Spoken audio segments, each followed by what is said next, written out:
Hello, my name is Daniel. Thank you for being here with me today. If you enjoy real, heartbreaking, cheating stories from Reddit, don't forget to subscribe to the channel, hit the like button, and leave a comment to share your thoughts. It really means a lot to me. This is a story that felt like watching a fragile glass fall in slow motion. You know it's going to shatter, but you can't stop it. It begins in the quiet suburbs of Cedar Falls, Iowa, where a 16-year-old girl named Sophie thought she had a family that could withstand anything.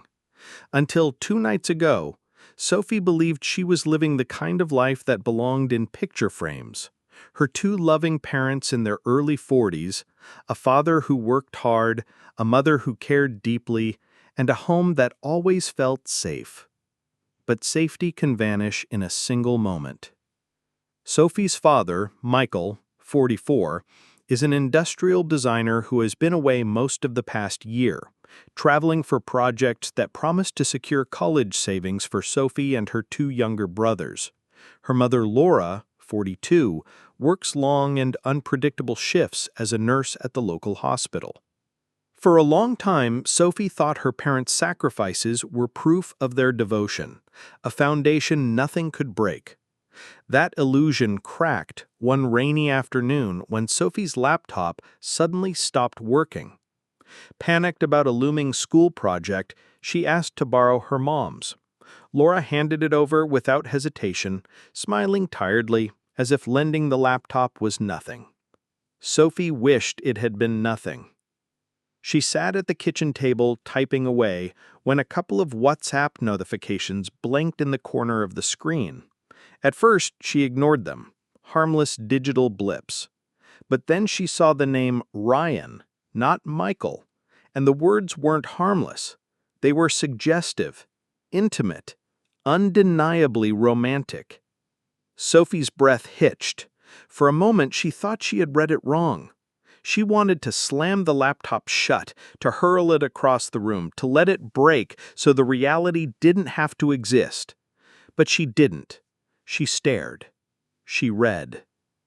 When her pulse slowed enough to move, she opened the chat. The thread stretched back months. There were dozens of messages, some of them explicit, some painfully ordinary, all of them damning. From what Sophie could piece together, Laura and Ryan had met at least 4 or 5 times, the first just weeks after Michael began his long travels. Sophie's hands shook as she took photos of the messages with her phone. Then she went upstairs and sat on the edge of her bed trying to process the weight of what she'd seen. Her homework lay forgotten on the desk. The only thing she could focus on was the sickening swirl in her stomach. The messages mentioned another meeting, tonight. And then, like nothing was wrong, Laura poked her head into Sophie's room a half hour before that meeting time and said softly that she'd be working late tomorrow. Sophie's voice trembled as she gathered the courage to confront her mother. She told her she knew what was happening. Laura's face shifted, the blood draining from it, as though she already suspected Sophie had seen everything. They sat at the dining table. Laura spoke calmly, almost too calmly, and told Sophie she'd understand once she heard the explanation.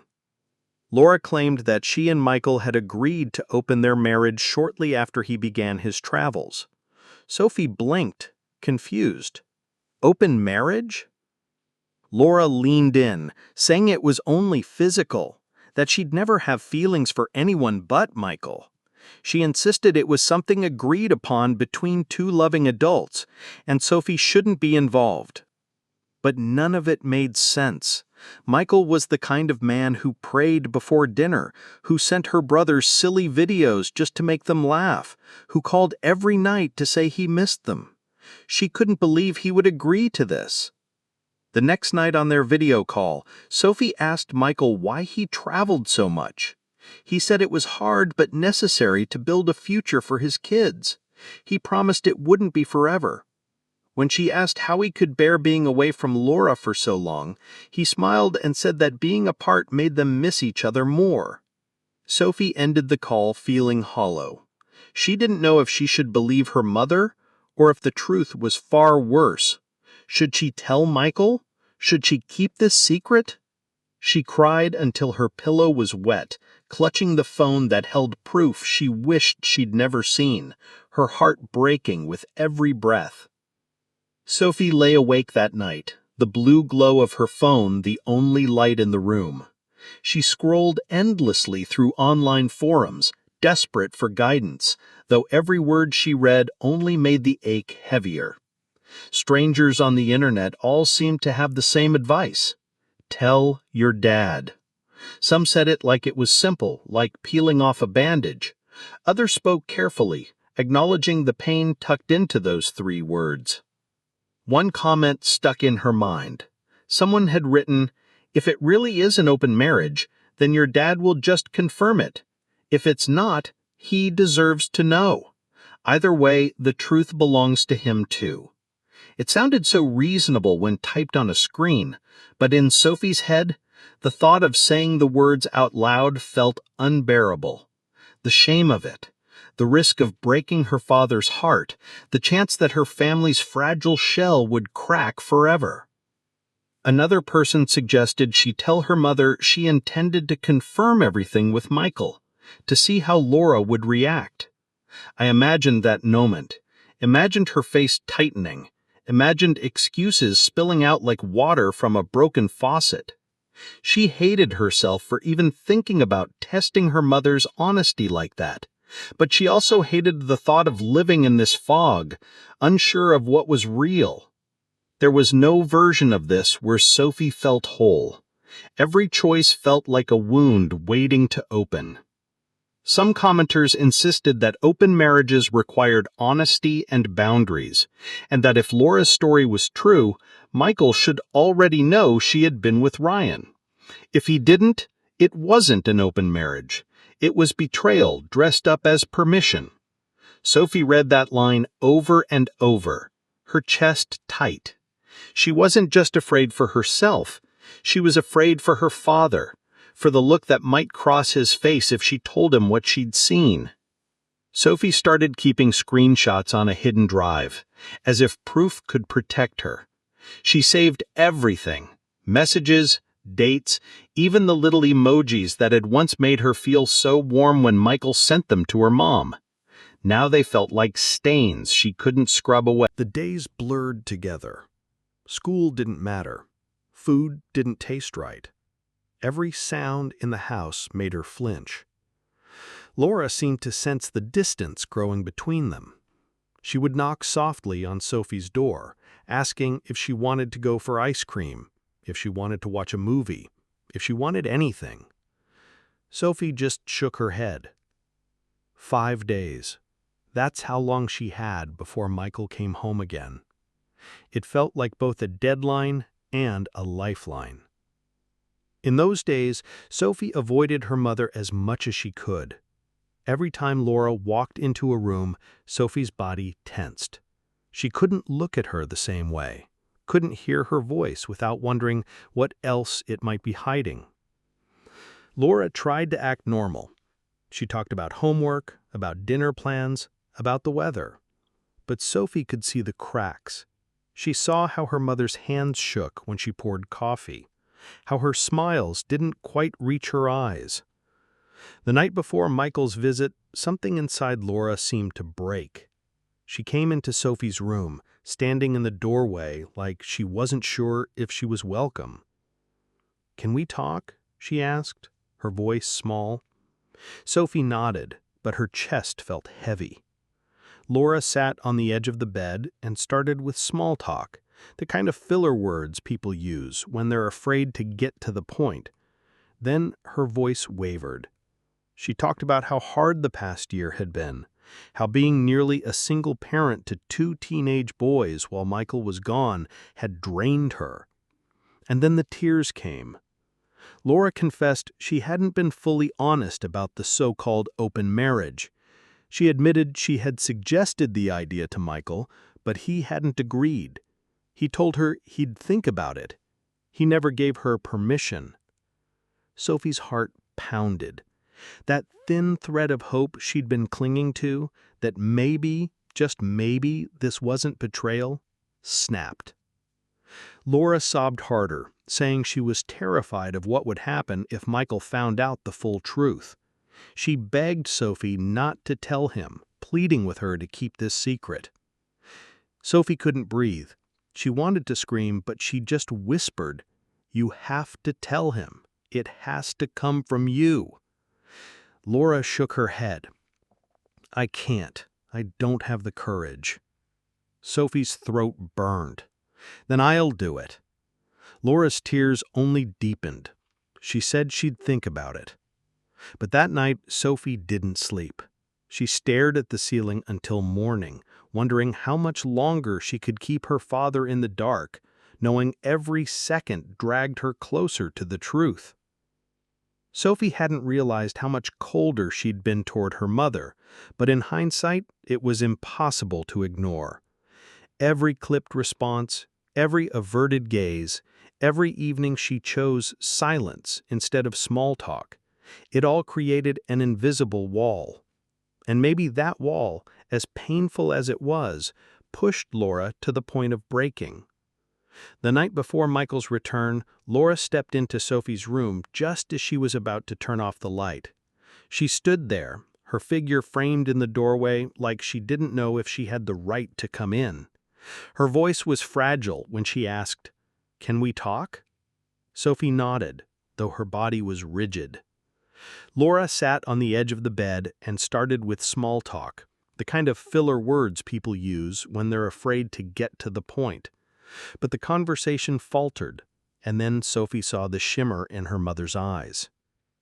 Laura's voice cracked as she admitted that this past year had been brutal for her, almost like she had been living as a single parent to Sophie's two younger brothers. She thanked Sophie softly for helping, her hands trembling in her lap.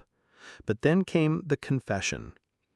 Laura's tears spilled as she admitted she hadn't been fully truthful about the so-called open marriage.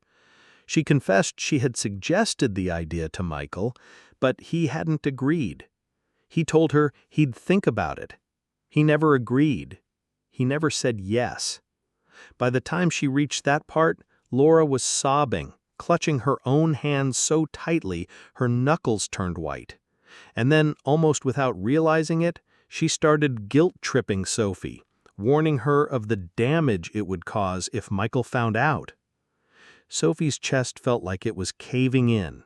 She pitied her mother, even as she felt betrayed. She told her plainly that the only right thing to do was to tell Michael herself. Laura shook her head, whispering, "I don't have the courage." Sophie's voice was flat, steady, and shaking all at once. "Then I'll do it."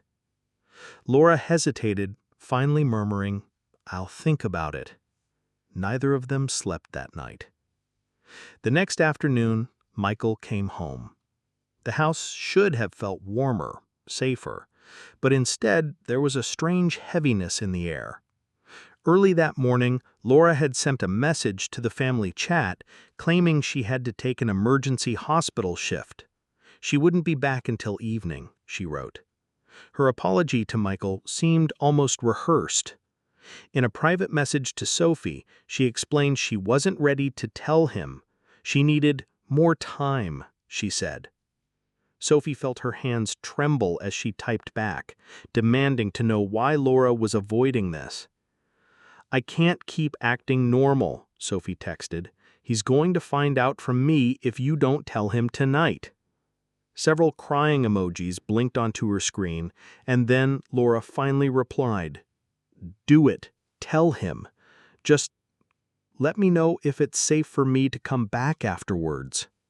She stared at those words. She didn't know what her mother meant by safe. Michael had never been violent, not once in her 16 years of life, but somehow Laura seemed afraid. When Michael walked through the door, his smile faltered almost immediately. Laura never worked shifts when he came home, and her absence cut deeper than she realized. Over dinner, Michael was quiet, his discontent clear in the way he pushed food around his plate. When they were finally alone, he tried to make conversation, telling Sophie about a coworker's wedding happening next week, how he was planning to stay in town to attend. Sophie used that moment to open the door she'd been terrified to touch. She asked carefully about open marriages, saying she'd read about them online and heard Mom mention it. She asked what he thought. Michael blinked, startled, then shook his head. "I don't believe in that. If a couple feels they need that, they should fix what's broken, not cover it up." Sophie's heart sunk. She asked if Laura had ever brought it up. Michael nodded slowly. "Yes, she asked once. I said no. I told her I'd take a demotion if I had to, come back home, stop traveling, because I didn't want her to feel abandoned. I just got approval to move back. I was going to surprise her with the news." Sophie's chest felt hollow. Michael said Laura had only asked once, 5 months ago, but Sophie knew from the messages that Laura had been seeing Ryan before then. She felt like she was going to explode. She excused herself, locked her bedroom door, and sent Laura a message. "Come home. Everything's fine." Then, with trembling hands, she sent Michael the screenshots. When they finally left her phone, she sat on the bed, staring at the wall, numb. She didn't care what would happen next, because whatever happened, she knew nothing would ever feel the same again. Sophie sat on her bed, staring at the wall, the air in her room heavy and still. Her phone screen was dark now, but she could still see the last message she sent, screenshots she couldn't take back, truths that couldn't be unsent. She didn't write another update in her journal, not tonight, maybe not ever. Whether her parents separated or somehow stayed together didn't even feel like the point anymore. She knew life wouldn't go back to what it was, no matter what happened. The picture-perfect family she had clung to so tightly was already broken, the pieces sharp enough to cut her hands if she kept trying to hold on. The only thing she could do was accept the burden she now carried, the ugly, heavy truth sitting in her chest. But acceptance didn't bring peace, not really. The thought that made her feel physically sick, the one she couldn't shake no matter how hard she tried, was her mother's words.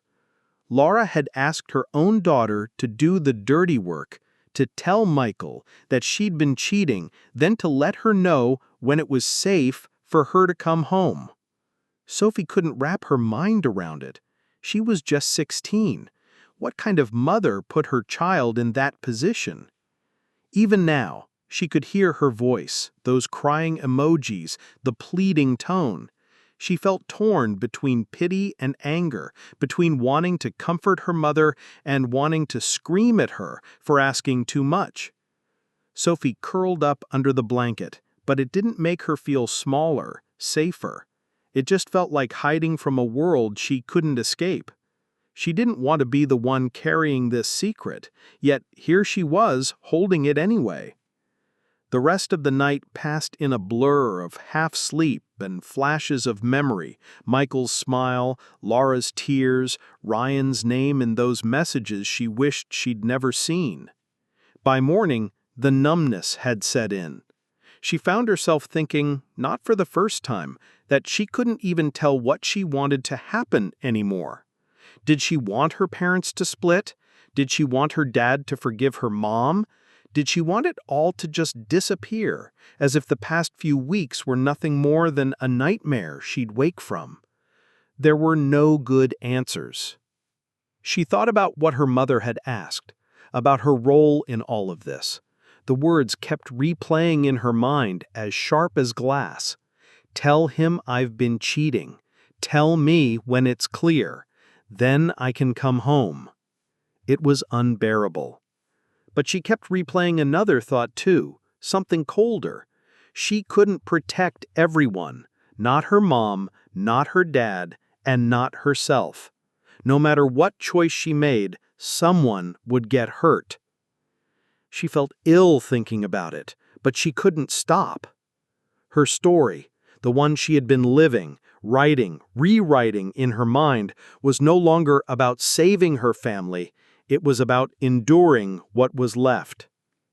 Later that week, she would sit across from her father again, pretending to eat, pretending to smile, pretending she could still be the same daughter she had been before she saw those messages.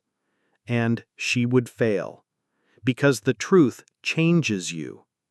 The truth had already carved something out of her, left an emptiness she didn't know how to fill. And Sophie, just 16, was left with a single bitter reality. Whether her parents stayed together or fell apart, she would never be able to see them the same way again.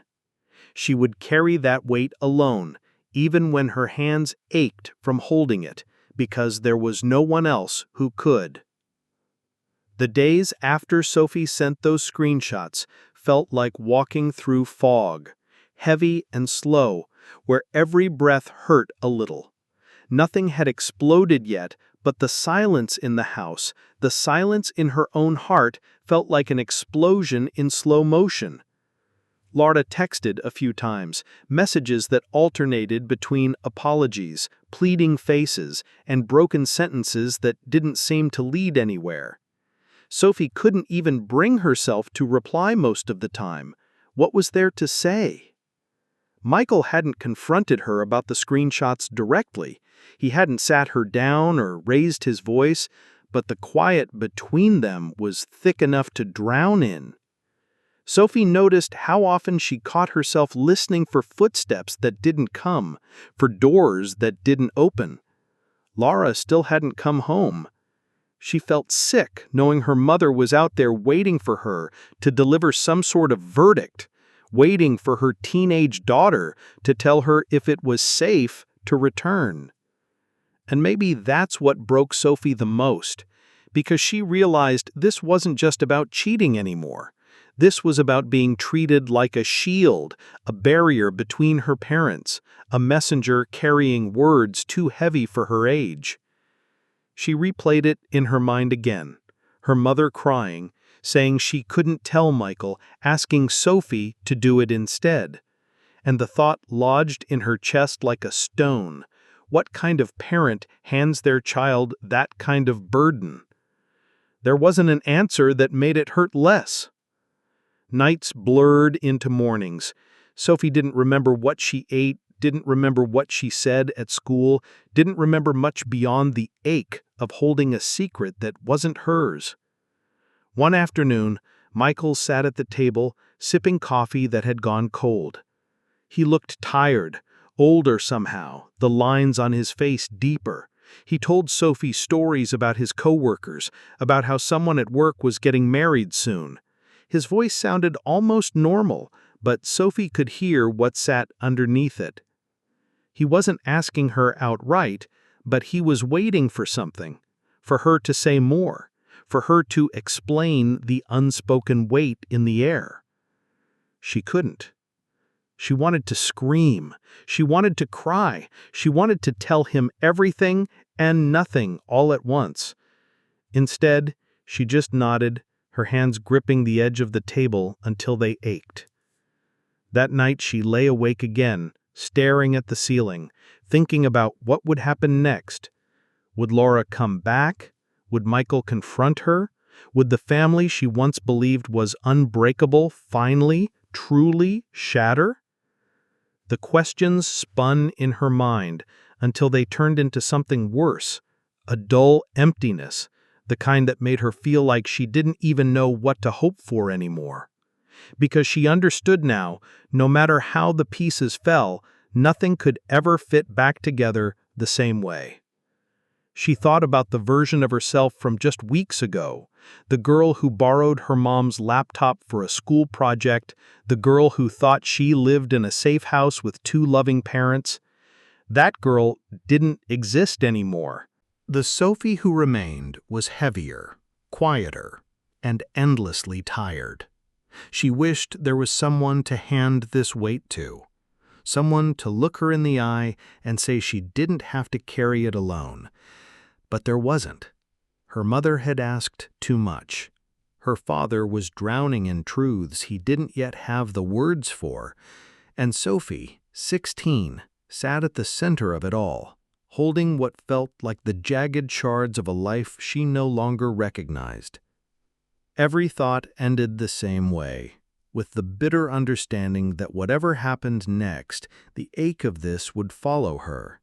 Even if Laura came home, even if Michael forgave her, even if everything looked fine again, the hurt would still be there.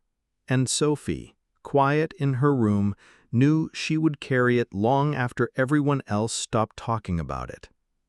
Sophie didn't have much left to say. There were no tidy endings to write, no single moment that closed the chapter neatly. She didn't know whether Michael and Laura would stay together or fall apart, but she realized, painfully, that it wasn't what mattered anymore. The damage was already done. The family she thought she knew had been replaced by something brittle and unrecognizable. Every time she replayed the last few weeks in her mind, she kept coming back to one unbearable truth. She had been forced into the role of the adult. She had been made the keeper of secrets too heavy for someone her age.